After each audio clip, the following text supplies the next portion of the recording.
Hello everyone, welcome to KMIT solution services. My name is Raman.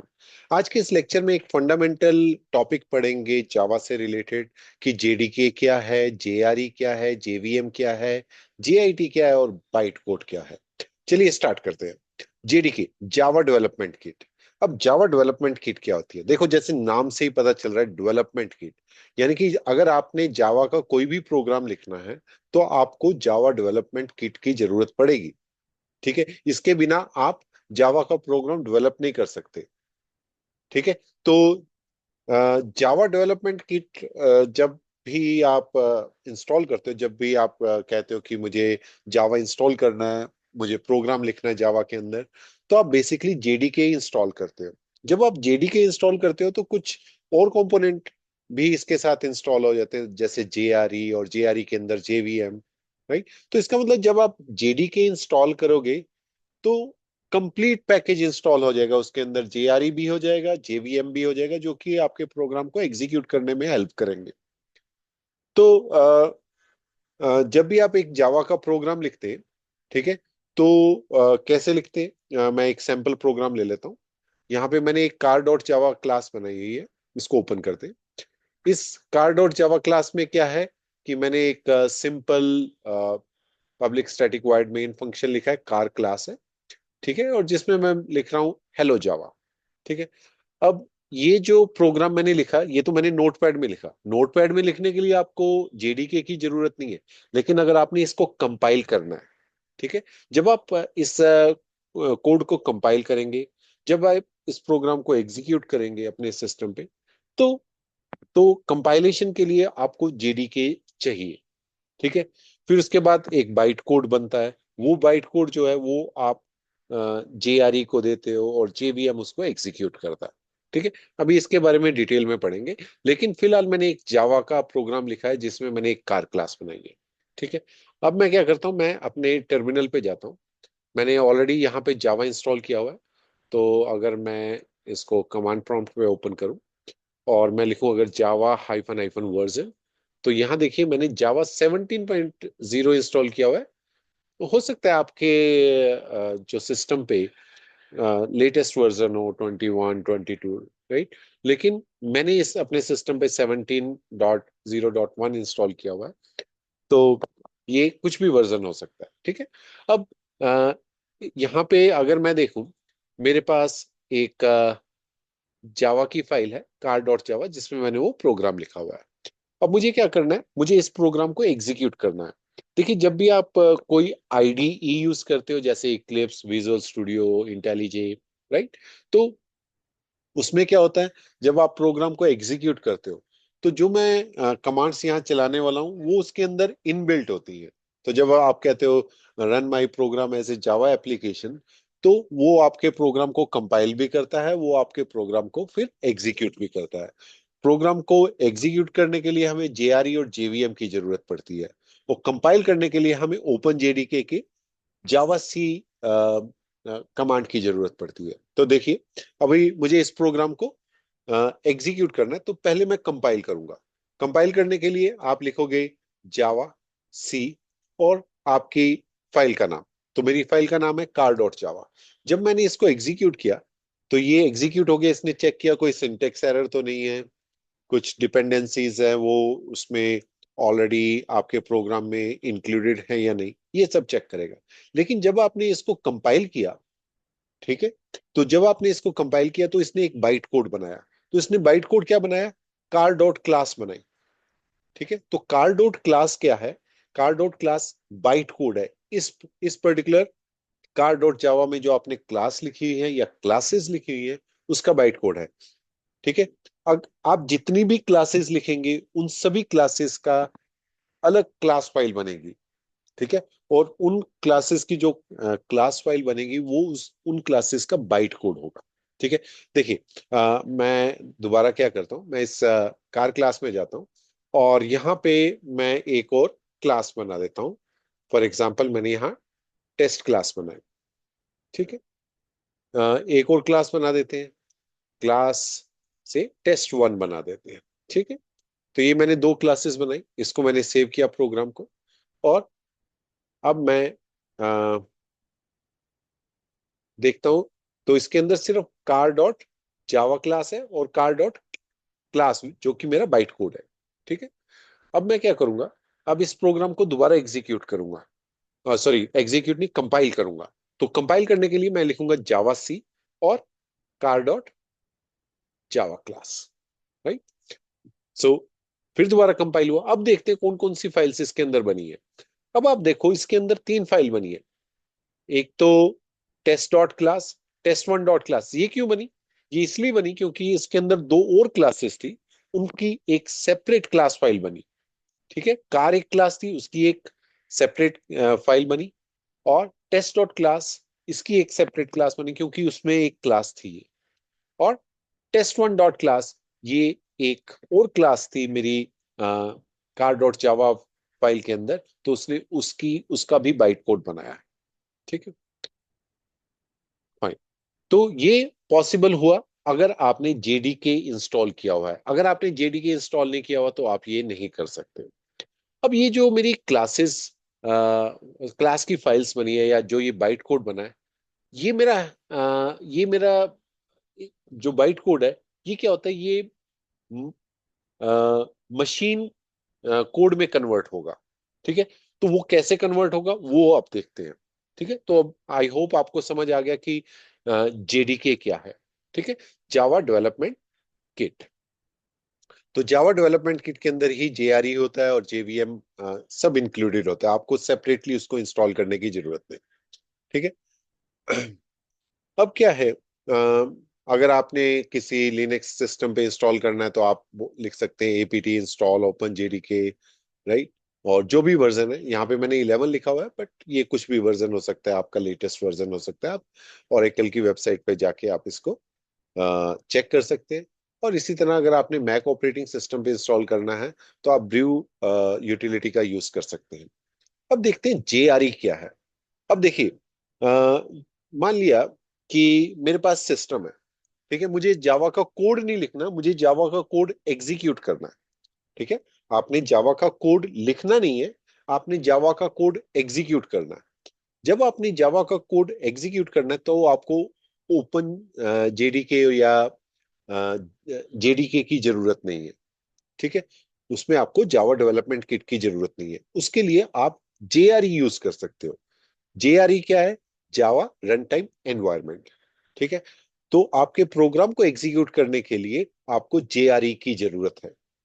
ठीक है, अगर आप जेडीके इंस्टॉल करें तो जेआरई इंस्टॉल हो जाएगा, लेकिन अगर आपको जेडीके नहीं चाहिए तो आप सिर्फ जेआरई इंस्टॉल करो। कैसे इंस्टॉल करोगे? अगर आप लिनक्स में हो तो आप यहाँ पे चले जाओ, APT install open JDK JRE, right. अगर आप विंडोज और मैक में करना चाहते हो तो आप ओरेकल की वेबसाइट पे जाके उसके स्टेप्स देख सकते हैं। ठीक है, अब मुझे सिर्फ जेआरई इंस्टॉल करना है, क्योंकि मुझे प्रोग्राम को एग्जीक्यूट करना है। अब जेआरई के अंदर क्या होगा? जेवीएम होगा। वो क्या करेगा? वो आपके पूरे जो कोड है उसको एग्जीक्यूट करेगा। किस कोड को? बाइट कोड को। ठीक है, जावा को हम प्लेटफॉर्म इंडिपेंडेंट बोलते हैं। प्लेटफॉर्म इंडिपेंडेंट किस कारण से बोलते हैं? क्योंकि बाइट कोड बनता है उसका, जो कि इंटरमीडिएट लैंग्वेज है एक। ठीक है, तो JR is a part of the JDK, but you can also install separately. It provides environment necessary to run Java programs, but does not include Java development tool like JavaC. Right, तो इसमें वो JavaC नहीं होगा, वो सिर्फ JDK में होगा। अब जेआरई क्या करता है? कुछ जो लाइब्रेरीज चाहिए, सपोर्टिंग लाइब्रेरीज चाहिए आपके प्रोग्राम को एग्जीक्यूट करने के लिए, ये उन लाइब्रेरीज को इंक्लूड करता है आपके प्रोग्राम एग्जीक्यूशन में। फॉर एग्जांपल, आप कुछ डेटा स्ट्रक्चर से रिलेटेड, जावा की क्लासेस से रिलेटेड जो कि प्री बिल्ट होती है जावा के अंदर, वो सब आपके सिस्टम पे इंस्टॉल कर देगा। तो क्या करेगा? कंपोनेंट ऑफ जेआरई क्या है? Java class library, set of the pre built Java classes including utilities, data structure etcetera. इसके अंदर जेवीएम भी होता है, जो कि आपके प्रोग्राम को मशीन कोड में कन्वर्ट करता है। ठीक है, कौन से कोड को? बाइट कोड को। ठीक है, so the engine that runs the compiled Java byte code. और एक इसमें जावा क्लास लोडर भी होता है, जो क्या करेगा? It loads the class file into memory when running the program. ठीक है, जो भी आपकी क्लास फाइल्स होंगी उनको मेमोरी के अंदर वो फॉर द टाइम बिंग उसके अंदर रन करेगा। ठीक है, तो JRE इंस्टॉल करेंगे।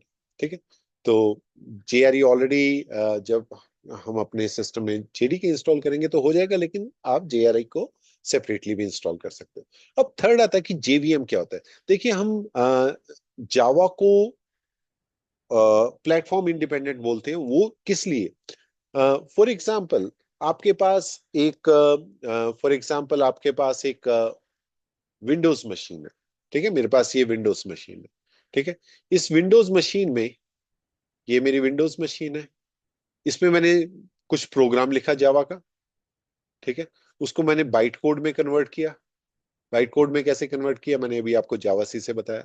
अब ये जो बाइट कोड की क्लास फाइल्स हैं, मैं इनको लूंगा, इन क्लास फाइल्स को लूंगा।